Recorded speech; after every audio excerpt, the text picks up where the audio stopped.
এবার আপনারা আমাকে বলুন তো,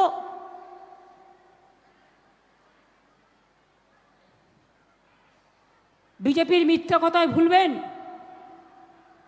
যেগুলো সিপিএম করতো সেগুলো এখন বিজেপি করে। অত্যাচারীরা দেখে দেখে নাম বাদ দেওয়া হয়েছে।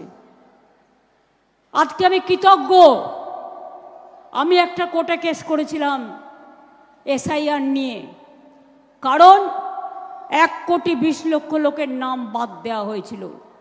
বেছে বেছে যেন উকুন বাজছে।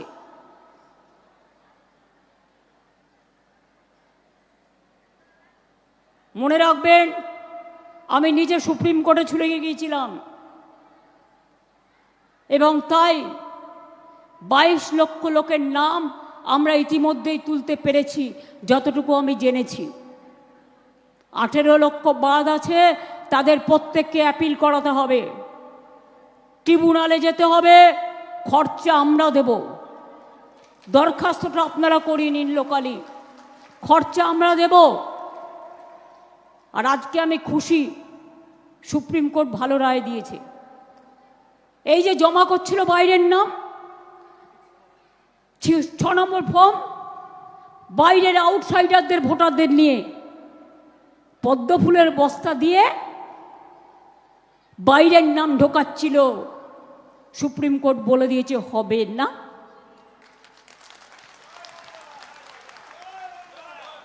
আগে যারা অ্যাডজুডিকেশনে যাদের নাম এখনো ঢোকেনি, তাদের অ্যাপিল গ্রহণ করা হবে এবং তাদের কেস ট্রিব্যুনালে যাবে। যার যা ডকুমেন্ট আছে তাই নিয়ে আপনারা যাবেন, ভয় পাবেন না।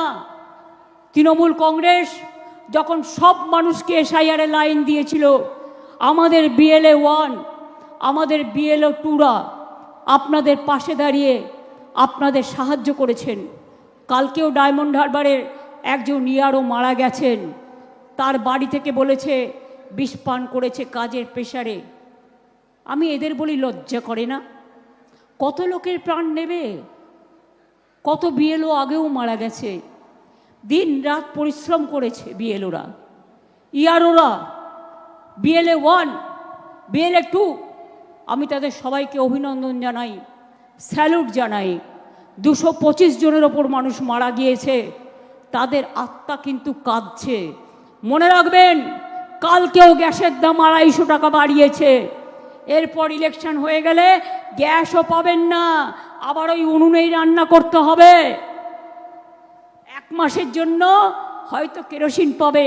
কালকে রেশনে সুগারের কোটাও কেটে দিয়েছে, কিন্তু আমরা দিয়ে যাব যতক্ষণ পারবো।